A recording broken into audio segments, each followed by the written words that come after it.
Thank you. Okay. I know where I'll be where you want me. Okay, I guess we're actually varying from our record of starting exactly at 1:30, so it's 1:32. We'll improve next time. This is the November 13th meeting of the Civil Service Merit Board. I'd like to call that to order, and let me go ahead and call the roll. Jane Roberts. Present. Mark Dukes. Present. Stephanie Taylor. Present. Scott Schimmel. Present. And I'm Bill Lyons, and I'm obviously present. Then let's see, do we have, you've been provided the minutes of the previous meeting that was held in September. We have a motion to approve the minutes. Approved. Second. Any discussion of the minutes, suggestions? Okay, all those in favor of approving the minutes indicate by saying aye, please. Aye. Any opposed? Minutes are approved. Okay, now we're into the report stage, and the first one is the staff's report, and that will be Mr. French. Yes, sir. Well, I guess this is somewhat of a departure from previous meetings. This is my first one in this particular role. Your So, inaugural. yes, sir. I appreciate everyone's action at the last meeting. I hope I can rise to the occasion as the interim co-executive secretary. I'll say I mostly physically started in the working in the office space on October the 2nd, so it's been a little over a month for me. Spent a lot of that time this last month or so just trying to get the lay of the land and get settled in. Learning, relearning some of the processes. I've been out of I worked in civil service for 4 years, so I have a lot of familiarity. Worked with civil service these last 10 years since then as a department head and other roles, so brought a lot of that to bear, but still getting familiar with what's going on and getting up to speed on things. So as a part of that process, I've started meeting with department heads and division leaders and other leaders in the city just to introduce myself and our staff and our team and talk to them about some of the things maybe civil service has been doing well, and maybe some opportunities that we can look to make improvements on going forward, with a real focus on recruiting, which seems to be a major topic that every department is very interested in and has been invested in improving. So I'm just gathering the feedback from our and my customers is what I view. I'm coming from the fleet world, and I think of our people we service, our customers. So I view the department leaders in the same vein, but getting to work with them and see what's important to them and what we are doing with them now as partners and what we can do going forward. So that's been a really informative experience for me. I will shout out Captain DeBoe and Deputy Chief Coker over there. I did meet with them and others last week. Very Chief Noel and Assistant Chief Powell as well.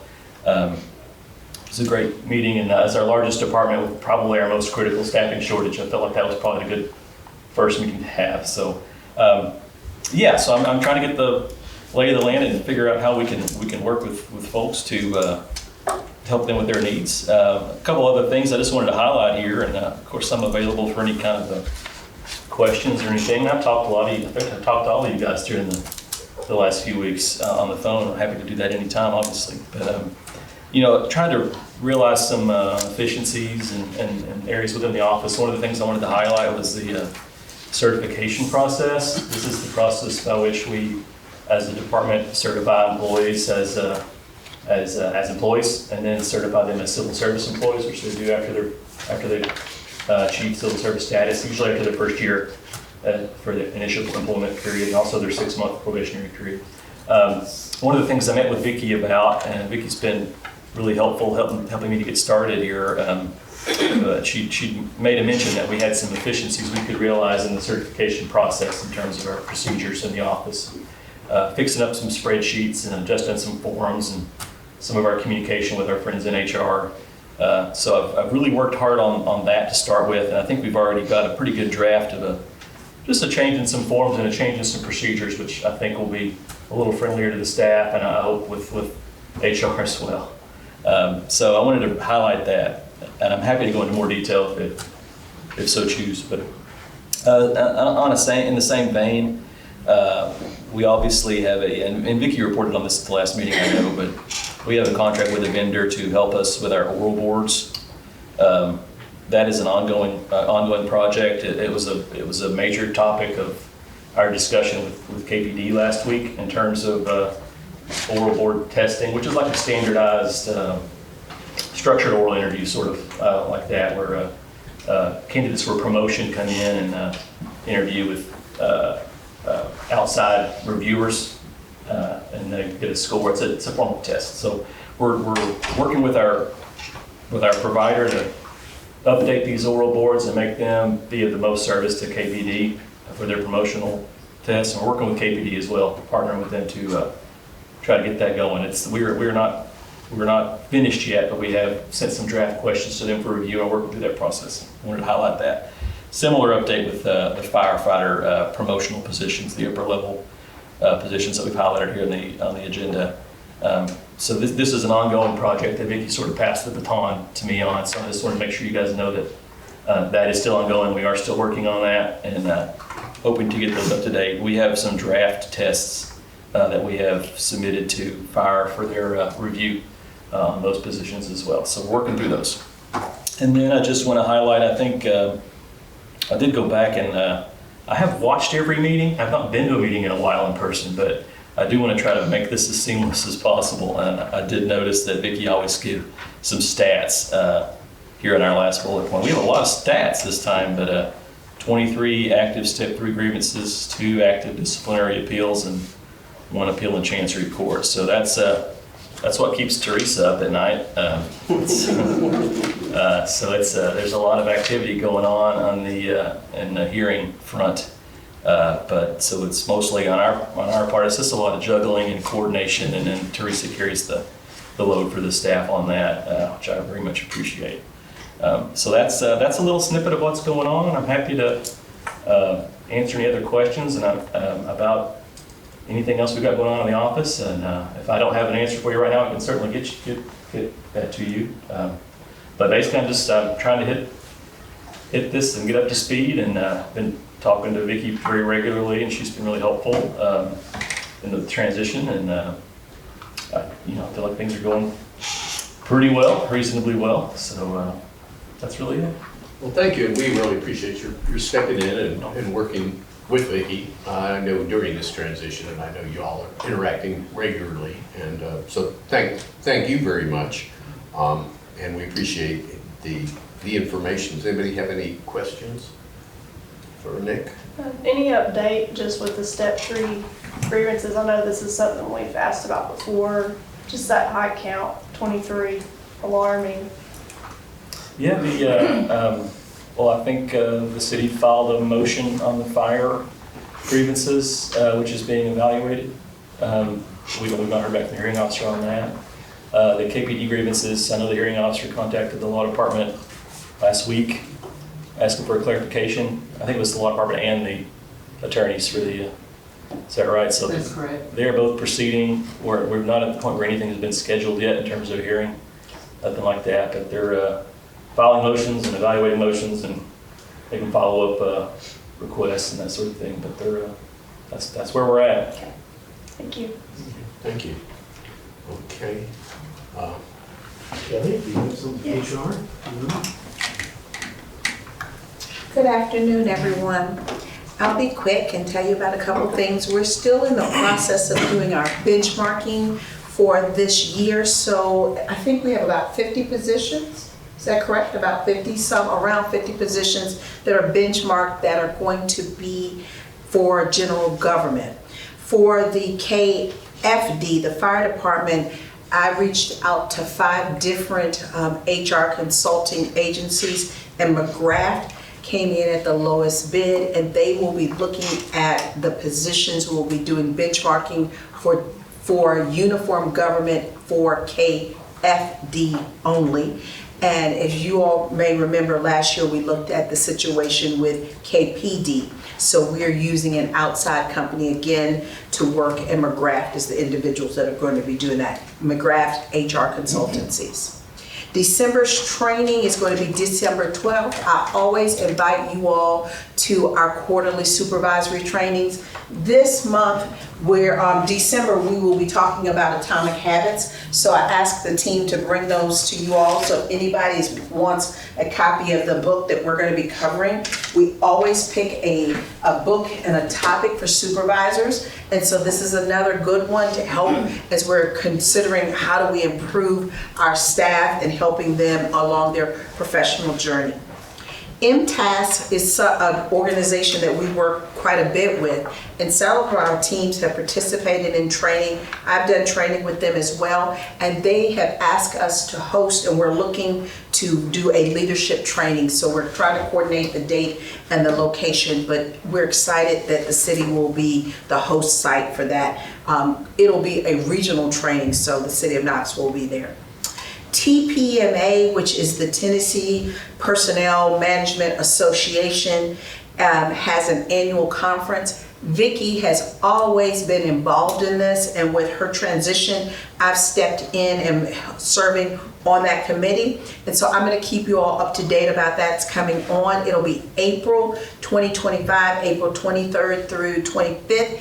In Franklin, Tennessee. So I will make sure you all get information, let you all know about all of those things. Vicki has been involved in that for years, so I wanted to make sure you knew that that was still going on with the city. Talent acquisition job fairs. When I was talking to our team, even though Mary Margaret is the person that coordinates the process, our team has been actively involved in over 30 job fairs this fall, this quarter. So our team is going out, it seems like every week we've gone from multiple different locations, near and far, to promote and really talk and encourage people to think about the city. And in addition to that, George, who is our deputy director, has also been facilitating a BOD class or a business class with Mary Margaret as well, and really promoting the city as a great place. So as we're looking at this idea that we have gone to over 30, and I think it's closer to 35 job fairs in this fall. So we're talking about since August to now, and we're already signing up and getting ready for the spring. So as we're looking, we're really actively trying to figure out how do we promote, how do we bring the right people into the city of Knoxville. Very excited about that. Consolidated Charities is one of the things that the city does, and our HR department works through this. We work with Healthier Communities, Community Shares, and United Way to help to give back to our community. And it's always doing open enrollment. One of our staff members, Dustin, is in charge of this process. So we always encourage our employees to give back, to be part of this. We're looking at new ways that our employees can give back and be part of our community in which they live and work. So you'll hear more about that in the future as well. And the last thing that I wanted to share was for general government. I wrote down bonus payout, and it's the wrong title. It's called discretionary pay. The discretionary pay is what we send out based on, it's a 0.5% that goes for departments to be able to pay out bonuses or discretionary pay. And we're in the process. We normally do it around August, but we just were able to get that out, and we're still updating it. I know that there have been questions, and other departments have asked about that, so I wanted to let you all know that if you hear anything, that we're in that process of getting all of that discretionary pay dollars out. And what that means is that each department, based on performance, special activities, each department, including civil service, we all get a dollar amount that we can recognize our employees. 0.5% is not a lot of money. So let me be real honest with you. 0.5% in our department, we are right around $1,300. So we have 9-10 employees. You can imagine that doesn't go real far. and how do you recognize people. So we're looking at ways to be able to acknowledge and really think about how do you recognize for individuals going over and above. I'm sure that civil service has much less dollars than that in the process. So how do you do that? And if you go in the outside world, people getting $10,000 bonuses, you know, and we've got to be able to think about how do we recognize, how do we acknowledge people. And so everyone now is also going through this performance evaluation process right now, looking at performance management. You all know that that's something that I believe we need to continue to work on and to look at this. And so we're going to be looking at this as a major focus in 2025. I think that's it for me. HR has been very busy, and so we're really glad to be able to share some of these things with you all. I think we do have a question. Yes.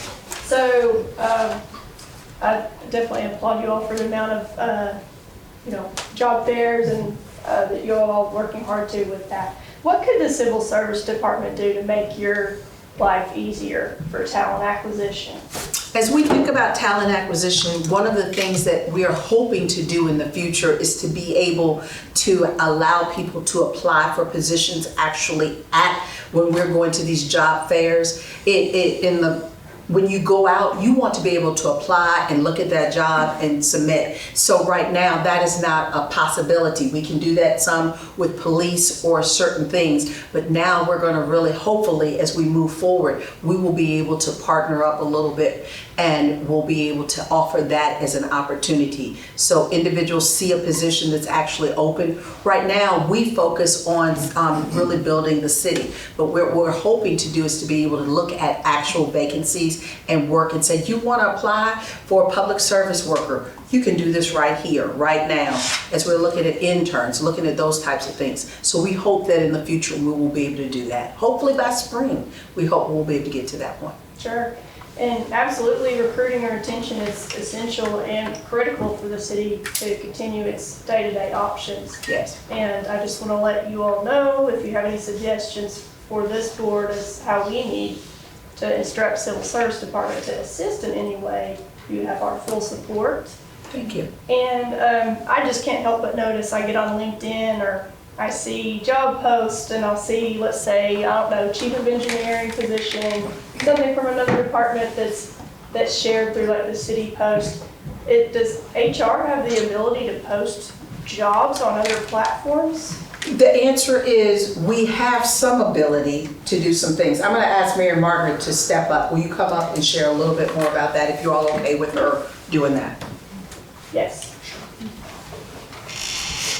Yeah, so HR works with civil service and communications, Paige Travis and Laura Peck, in reference to the LinkedIn for the city as a whole. So when you see posts about job fairs, when you see posts about broad scale opportunities, likely that is probably me on there. When it's a specific job in terms of a paid posting, like an apply here, we're hiring for engineering manager, something like that, that does go through civil service. I know Laura and I think the whole team collectively is very involved in that. And the department pays for that. Who pays for that? The actual department? As it stands now, we're doing the upfront cost and then doing an IDT on the hiring department. So in terms of posting an actual job where you can apply right then, Indeed, LinkedIn, that is civil service. In terms of expanding the employment branding, where we're at, that is the HR involvement. Very good. So Nick, so what you're saying is civil service upfront pays for that, and then that is expense to Whichever the hiring department is. What does IDT stand for? Interdepartmental transfer. And I know that the police department has their own site, and so you can do things very specifically there as well. So, okay. And a good point. So why do they have to have their own site? there are about 80 employees down or more at this point. So they are in a very difficult place to find more police officers, entry-level police officers. And we're working with them, and they have a real dedicated committee or team of employees that are doing specific recruiting just for those. So we all work together to make sure that happens, but they have their exact thing. Awesome. And again, I know we have our updates and everything like that, but just like a reminder, I know we all, sitting on this board, it's our purpose here to assist in any way. City departments being able to work together, facilitate our hiring needs. So again, this is open to everybody. If you have suggestions or whatever that we need to direct for civil service to make that easier, please let us know. And Thank you. I do hope too that, we have a full staffed HR department. Yes. I might be over speaking for you on that. We have one position that we are going So I to, might look at. overstep there. yeah, we have one position and we have a plan. We're working strategically about what does the department look like to be a best support Sure. for the city. Okay, good. Well, I think that is important just to keep, into mind for others in the room not involved within the HR space and things like that. Having to pay for staffing companies, et cetera, those are huge markups. And not to mention, I know Chief Noel's not here, but the critical nature of trying to get our police force hired back up to standard. So I know engineering has been using temporary or contracted workers. That's a huge markup as well. So we are aware of that, and other departments have had to do that in the past. Sure. So. Well, and again, I appreciate that, and some of the reason I bring that up, again, Civil Service Merit Board here, is to make sure that we can now, moving forward in a new direction with our Civil Service Department, that we can actually work towards facilitating hiring needs that other departments are reliant on. So, thank you. Thank you. If I could jump in there, Dr. Lyons, that's all right. I'll say, the thing the staff's already probably sick of hearing me say is that our job is to get more applicants and better applicants. That's what I'm saying every day. Teresa's heard it. But, I think to do that, we've had a lot of meetings with Kelly and her team. Those are going to continue, and we're going to work together and get some new projects going forward, which I'm already excited about. But the things we've been working on, meeting with the departments, have also produced a lot of excellent feedback. So, to what you're saying, that is priority one, has been since I've started in the last month. But I'm really optimistic at the direction we're going. We're going to find some ways to work together with all our partners, our hiring departments, HR and civil service. So I'll say a couple things we've already started just in the last few weeks are more remote proctored exams, which are tests that you can take online. We've already allowed applicants to schedule their own exams, and then we adapt to them rather than, when I worked here the first time, it's report downstairs on L2 with your number 2 pencil and with your Scantron sheet, in the dungeon down there. So we're going at a rec center now off-site, don't have to worry about city county parking. They schedule it on their own. We've done a lot more remote proctored exams just in the last month than we did prior. I think that helps. I think for positions like engineer, who I met with today, we've got more engineer applicants, we've got better engineer applicants for the ones that we have that are up right now. And they're at 95 out of 100, which engineering, they've not been that high percentage-wise in a very long time. Yes. And I think we're going to get even higher in the next few weeks. So, but anyway, it's a work in progress, but we've made some progress and enjoy working with you guys and your team, and we'll get there. Thank you. Thank you. Excellent, and thank you, Kelly and Nick. That is exciting, and I appreciate all the extra time you put into that. Thank you. Thank you. And I saved number 2, reports on litigation, because that I want to mention right now that, because it'll be obviously addressed in item 7, that Mr. Winchester, everybody, I think the board is aware, and I think everybody else has submitted his resignation at the end of the year. You've been with us, our predecessors and predecessors of our predecessors for many decades. So I want to personally thank you for all you've done for the board, and prior to asking you to report on any litigation. No, Literally, and that's why I brought you, that was why I was late. I was like 34 years. I need to thank you for helping me on board and learn the roles here. And also important it is I'll have legal representation for the board. Thank you very much. I'm very humbled to have been the board's outside counsel for 34 years. 8 different administrations, I guess. But who's counting? 8 different mayors. Well, not necessarily 8 different mayors, but the board has always been very special to me and committed to, and I've been committed to the merit system and tried to just do the best. I've only missed 2 meetings in 35 years. That's crazy. So I've tried to do the right, try to be available for you. And we're meeting in a room that didn't exist my first 30 years. Oh, sure. And the truth be known, I actually tried to resign in the early part of it. And I don't mean to speak out, we can talk about this later, but just to address it, I had planned on tendering my resignation in early 2020 at 30 years. I thought 30 years is enough. And 2 seminal events occurred. One, the HR department situation started, and number 2, COVID hit, which changed everything. Well, we're in this room because of COVID. So at the end of the day, that didn't work out. The board and the chair, everyone asked me to stay and work through that, and I did. It was some tough times. But I enjoyed working with the board, and the commitment everyone has to the city of Knoxville and to its employees has just very much impressed me. So thank you for letting me be your lawyer. Thank you. Well, I give you a round of applause.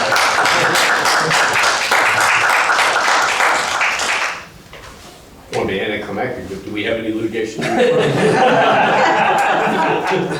do not. Oh, okay. Anyway, but again, thank you. And Anderson, do we have any litigation you wish to? No. Okay, well, that's good. Okay, I don't think we have any unfinished business, so we can, unless somebody has something to bring up, so we can go to item 5, which is a request by KPD to extend the exemption for administrative specialists from January 10th, 25 until March 18th, 25. So do we have let's follow Robert's rules, do we have a motion to consider this? So, second. Okay, we have a motion and a second, so now we can have discussion. And would anybody from KPD like to, is there anything we need to, I think it's fairly straightforward where we are. Nick, do you have anything you would like to add to the item? I think Just in the future, we've already addressed, this is just an issue that came from when the exemption was granted versus when the employee started. Yeah. And in the future, we're going to fix that wording, but this is just one of those things, it's a housekeeping thing. So this should not happen again. Right, and this is to actually allow a year. Yeah. Rather than be stuck to, because Right. then we would be short the time in between. Exactly. And so I think we will reframe and rephrase these in the future so we won't have to come Right. back and amend them like that. But, so this should be the last time we do this housekeeping work. So is there any further discussion? The item, we have a motion and a second. All those in favor indicate by voting aye. Aye. Any opposed?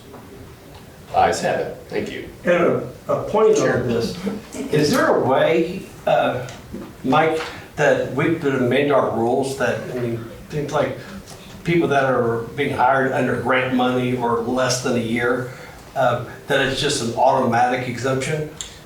No, you already did years Yeah. ago.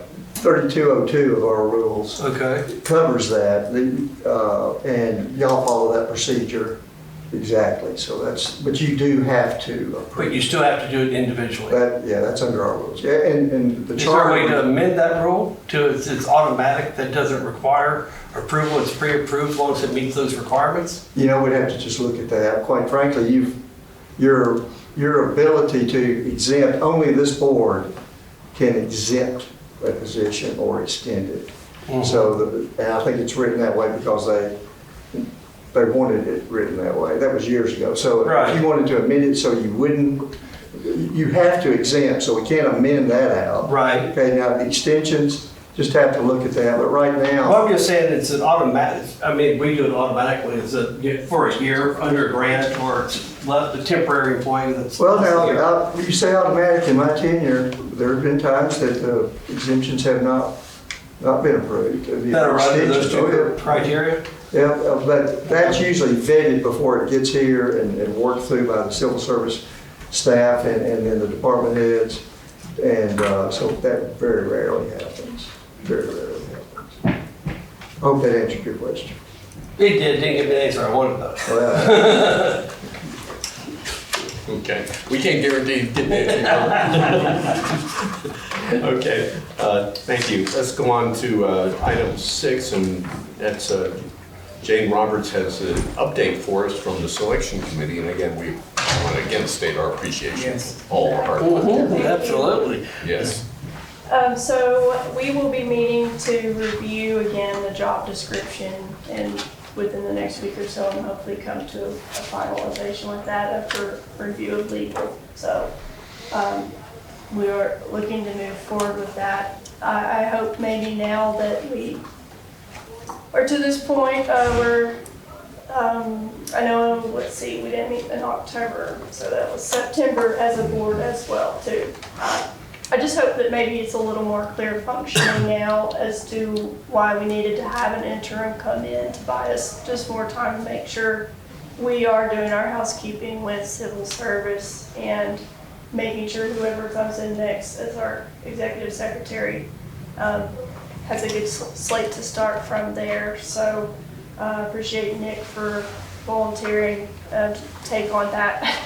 I know it's not easy with your other day job too. So we will be working to review and finalize that soon. Again, that part of it is more where I want everyone to understand our timeline may look like it has changed with hiring in and having placement, but this was also done so that we could make more time to get this correct. And I know that doesn't always translate necessarily as you were to watch meetings or things of that nature. Okay. Wouldn't it be just easier just to keep Nick? Keep it going. Yeah, So Nick, you got a job, don't you? yeah, I'm just saying. yeah. That could work, but we'll see. We said interim, so we don't want to have to make him be here indefinitely, but appreciate I can you. find in. Yeah, it can seem that way. Okay, thank you. And then item 7, that's also Jane, one that you requested. So I'll Sure. turn to you on 7. Sure. So again, I know Mike was, announcing resignation and everything. The next step too is to look at just options that we do have with what it's like to obtain outside of legal counsel. This is something for us to all consider as a board. And also looking too at, I can't ignore, I have a city legal team member right here sitting next to us too. So not to forget, we have the entire city law department, if needed, at our disposal already on salary by the city. So there's that point too. I do want to kind of go through some parts here about a few months ago, if you remember, I had asked Dr. Hatfield to provide me with a budget going back 3 years of the Civil Service Department. I was not provided that information that I had requested. So part of what I have done is now requested this information to come through, and I have received that. And I asked for a 10-year look back as far as our budget for the Civil Service Department, because again, this is something the board is in charge of reviewing, and the budget season will be around very soon again, right, with that. And I just have some questions with the amount of money that we have spent on outside legal counsel, compared also with other city boards, other than city council, I believe, has their own lawyer, correct? Right. Okay. And there just are some things in question. We want to go through this because I'd be remiss not to ask questions if we're looking at hiring in, another outside counsel, what that time frame looks like, what a contract would look like. I understand we don't have one, so that is of concern as well. Well, I might interrupt here, if that's okay. to us. I appreciate your bringing this up. And again, we're in a different situation now. I mean, we went through a period that Mr. Winchester referenced of, the division from the creation of the HR department and so forth. And now I think the reach of, civil services defined a little differently than it was with the HR function now with the HR department. I think we have a number of options. I mean, we do have a full-time attorney, or not just full-time with us, but we have an attorney who's, one of your tasks is to work with civil service. So, one option would be, just thinking out loud here, but one option would be that for very routine items, we utilize in-house counsel as needed. And then there's a reasonable probability we will reach a point, probably under the advice of our attorney, that we do need outside counsel for a variety of reasons that just thinking how these things work, either workload or there's some potential conflict because of the interest of the board and the city might diverge somehow or something. But that be one that we would take up as needed, in fact, we might not need anybody for a year, or, who knows.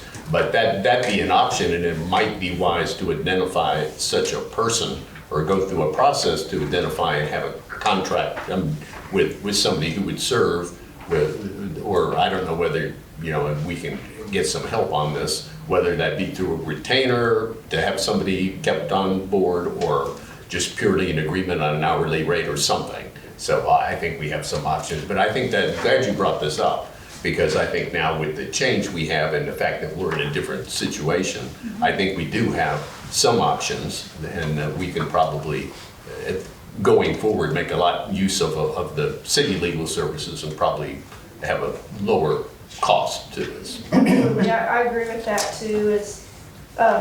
May I interrupt you for just a second? No, Yeah, no, go ahead. There is a contract. well, Yeah. And, no, I'm speaking right now. I have a floor. Okay. Yeah, okay. oh, I thought he had the floor. No. Well, no, I interrupted. You have the floor.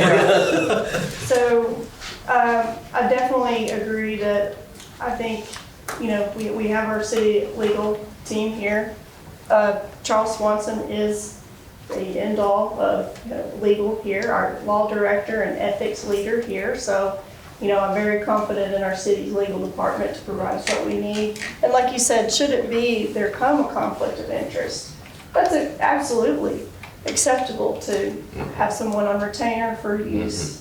And definitely want to explore those options as well. Okay. And, also within that, I just want to make sure that we really are reviewing kind of what stop gaps or anything we might need to do with budgets and things of that nature. I just have a lot of questions really about some of these expenses built out through the last couple of years, and it's a bit, I feel, excessive, and I hope Mr. Winchester can maybe answer some of those questions for me today. So. Okay, I think now probably for Mr. Winchester to speak, if you will. First of all, when I was hired in 1990, your board chairman sent me this letter. It should be in your records. Can you share that with us then? Oh, I brought you a copy. Okay. Okay. February 23rd, 1990. It was from Irma Greenwood, selecting me as civil service legal counsel and giving me a list of duties that they expected me to perform. Can you read those aloud for us? I'm going to read them into the record and put this in the record. The Civil Service Board Legal Counsel attends each board meeting, which is scheduled at that time for the third Wednesday of each month at 1, provides legal advice to the board and staff as needed, represents the board and staff in matters of litigation where the position of the board is in conflict with that of the city administration, and performs other similar legal services for the board. That's the operative, and I agree to that. I didn't request, and you never have had a retainer. I make myself available as needed. So I'd like to submit that into the minutes of the board. So that's what I've been on, and I agree to that. And I agree to represent the board at our customary hourly rates for what I was charging when needed. There were years that I was needed a lot more than not. But I was not required to show up every day. The outside legal counsel is not a staff position. It's not one where I would normally visit or be required to do anything on a day-to-day basis. The city council passed an ordinance years ago. It's Code Section 2-131 sub C. Says, and it reads, the council or independent boards may retain legal counsel when deemed appropriate by the council or board. This is an independent board. Whenever the board deemed it necessary or appropriate to hire me or ask me to do something, that was the contract and deal and authority they had. So I've worked on an as needed, as requested basis for 34 years. Okay, so you said by the board's request, right? So you can attest that, for example, fiscal year 2022, we have $140,000 of billing received, and that was all done through the board It was directly? all, well, board or its executive secretary who works and functions for the board. Usually the board chairman, I work closely with all the board chairs. I work closely with this board chair. And I think Dr.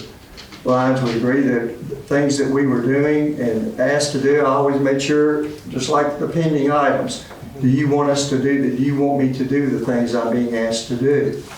And that's the way I have functioned for all the years I've been here. Thank you. So can you tell me a little more, and if anybody needs to see this was emailed out, to encourage everybody to look just at the budgeting we spent. There is that uptick in costs that really kind of starts with 2019, but more 2020 to present day. So Yes. what is that just in relation to? And I asked for this too because, again, we have to measure out what our cost could be with finding another attorney, so. See this? Mm-hmm. That's just the Civil Service Merit Board rules and regulations. The HR department being brought in really put back into a situation where the city administration was governing it. For 40 years, the city had basically, I'm not going to use the word defaulted because I don't think that's what happened. The city administrations asked the Civil Service Merit Board to administer compensation and classification for the entire city, which is probably 80% maybe of what is done in the HR department. The Civil Service Merit Board department was huge because of that. And you're in charge of the duties and responsibilities, coming up with a job classification or report of what our civil service executive secretary does now. It's totally different than what it was 20 years ago or 40 years ago. The amount of work it took, the number of amendments, rules, and regulations that involve classification and compensation were all, for over 40 years, put into our amendments, our rules, and governed literally almost everything that went on in what would otherwise have been this city's HR department. For years, literally years, the whole time I was here, because it started, as you should know, and I know you do, and this board does, because there was a big report done by outside legal counsel for the city, or its administration, that basically gave you the history of what went on with the HR department and civil service since the mid-'80s, for some reason. Probably because the referendum that went on that created, that basically approved the charter that we're operating under now, okay? For whatever reason, and I won't go into all that, even though I was here for some of that. I came in because in 1990, because the board was in a litigation fight with the mayor and its administration that went all the way to the Supreme Court. And so there was what you might call a classic conflict of interest where the board needed its own legal counsel and had its own legal counsel. So that was one of the classic situations where now you could always depend on the city's law department to represent you, just like you have in the selection committee. You'd not ask me one question about doing anything. That's right. But the board relied on me a lot in the prior two selections. Perfectly all right to do that. You should go to your law director when you can and when you feel it's appropriate. If there are situations though where it's a city asking some change in our rules or regulations, and it's going to change something that we fundamentally have been doing. That occurred in 2020, the seminal event I mentioned earlier in 2020, when I was planning on leaving the first time, was what we called the HR situation, the HR resolutions that were coming forward. That was in January, April and March. My anniversary date is March of each year. So I was telling the board chair at that time and the director, hey, I'll probably be leaving and resigning on my 30th anniversary. Okay.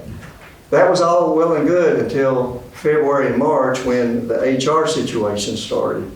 And we literally met constantly because it was the city saying, we want to go to the council. The council was in charge under our charter. The council decides who handles classification and compensation for the city. Okay, that's the way that worked. So it was a matter of, okay, what has to happen and what will happen. And again, after 40 years of it not happening, trying to say, what are going to be the ramifications of bringing in an HR department brand new, and what will be the problems? Well, we learned real quick what the problems were. Some of them were that all of our regulations, rules and regulations for 40 years were going to have to be reviewed and changed. And not only ours, but the cities. Because the Civil Service Merit Board Executive Secretary was in charge of, with the advice and consent of the mayor, the administrative rules and regulations for the city to avoid having the conflicts that came up during that whole situation. When you look at the escalation of our fees for during that year, that was because that year was literally a constant meeting, controversies, questions, trying to resolve it. And I made myself available for that, and that's one reason they didn't want me to go away, because I had so much experience.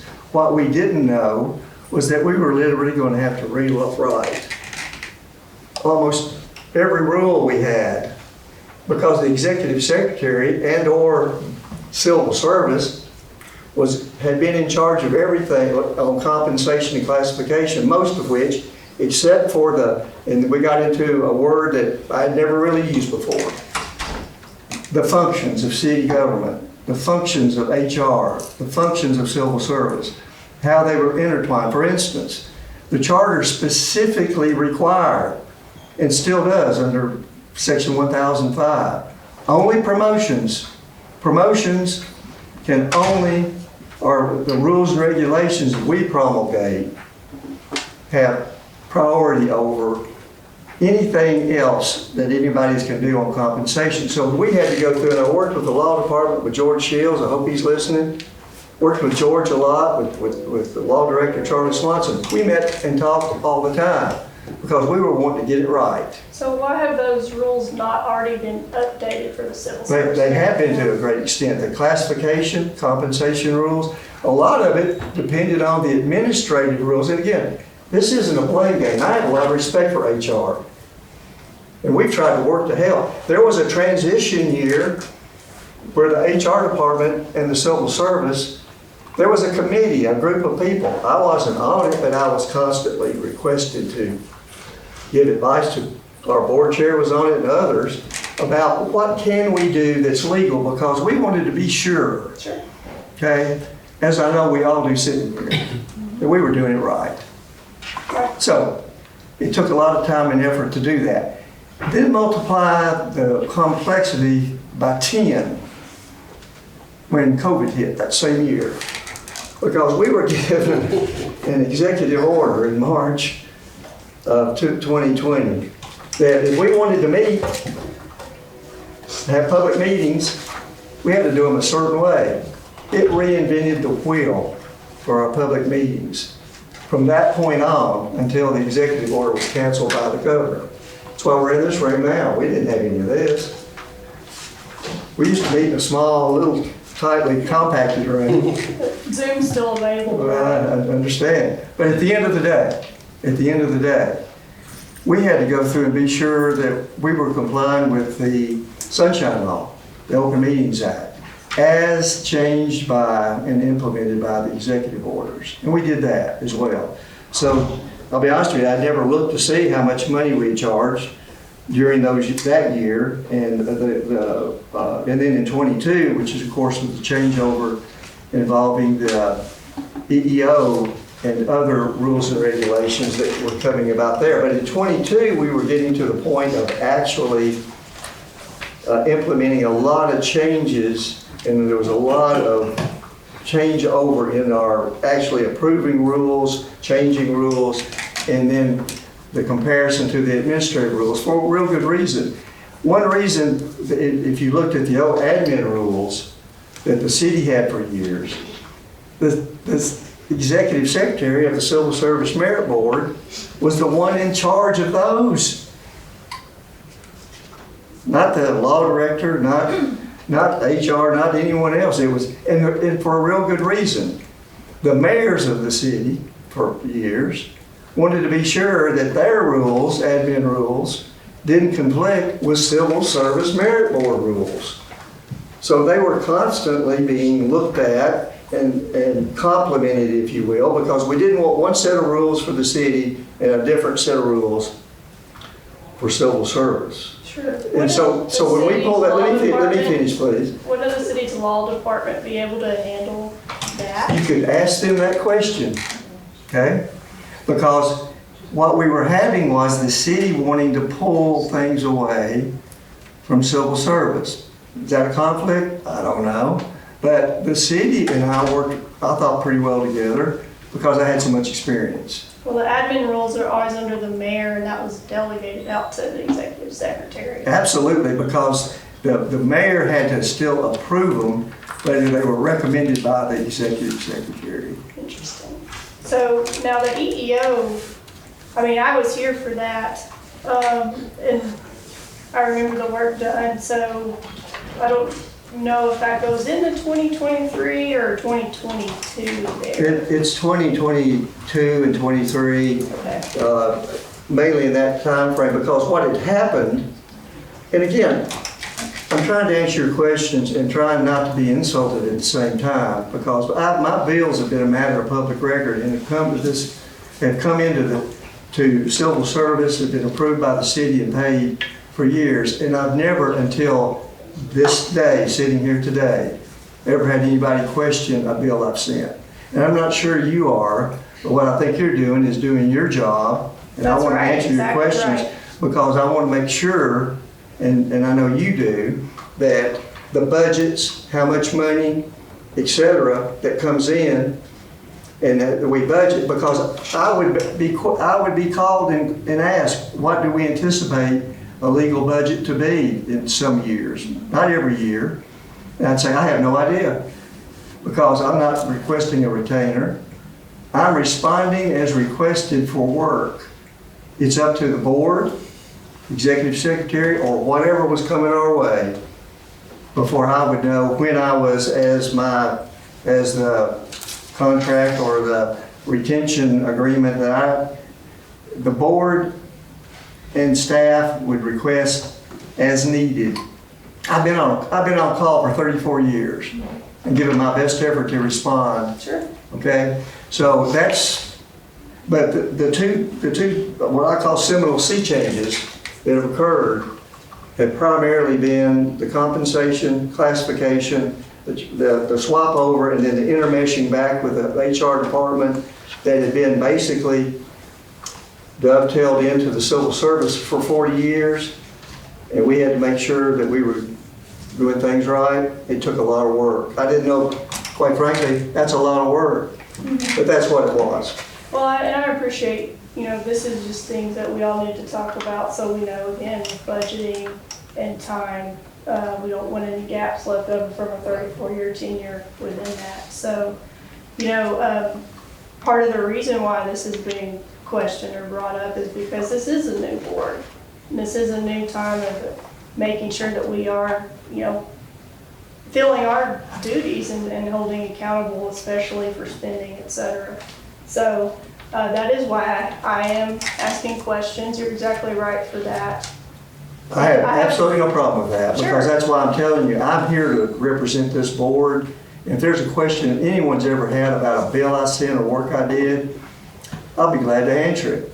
This is the first time I've ever been asked about a question. So about who a bill. approved the bills then? I have absolutely no idea who approves the bills.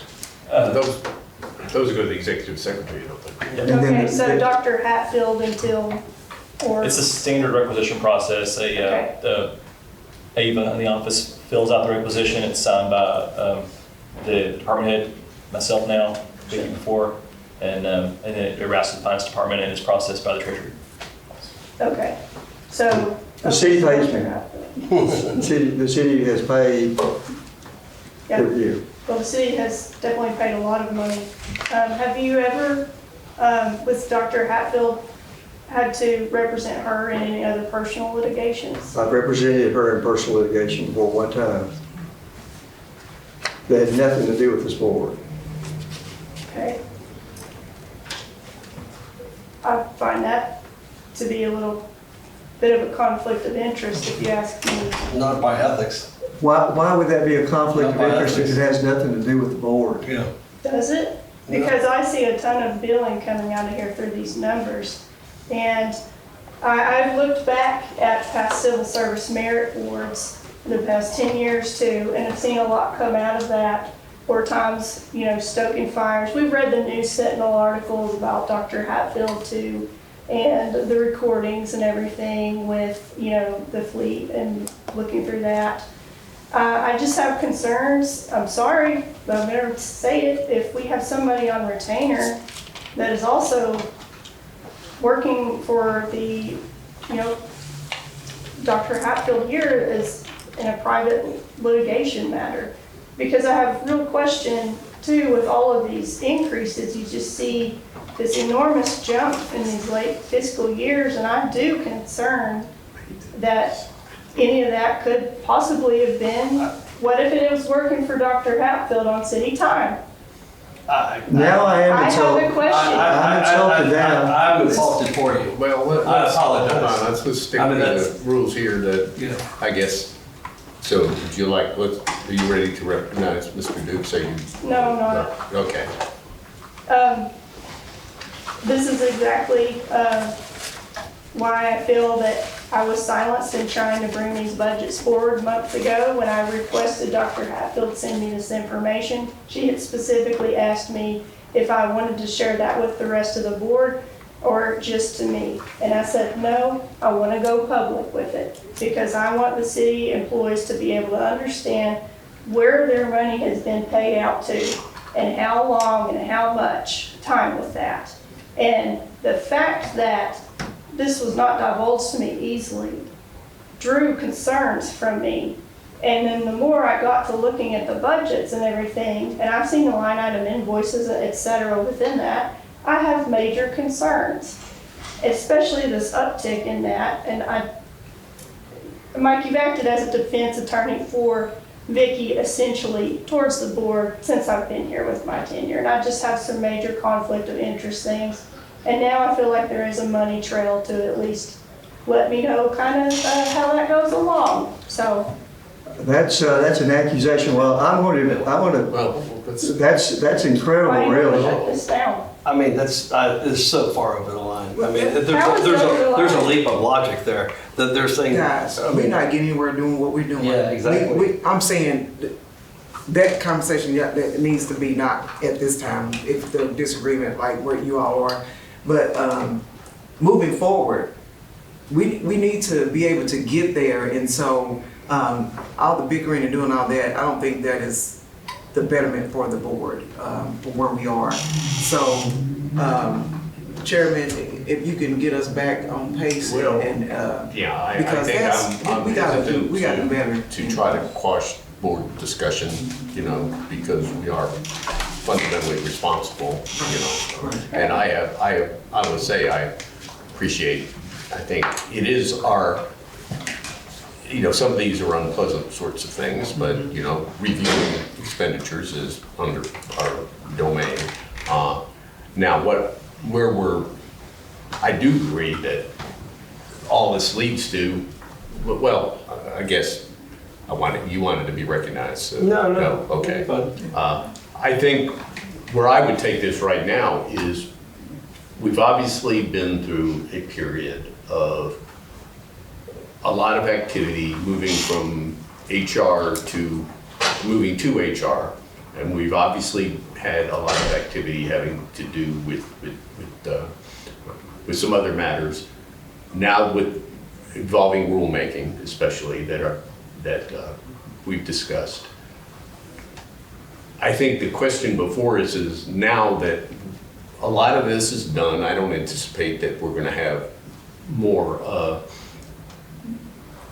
say, for lack of a better word, controversial, high maintenance items that couldn't be handled by city staff, that I'm fine. I mean, my inclination would be to have a call on an outside attorney only when needed and not as a matter of routine.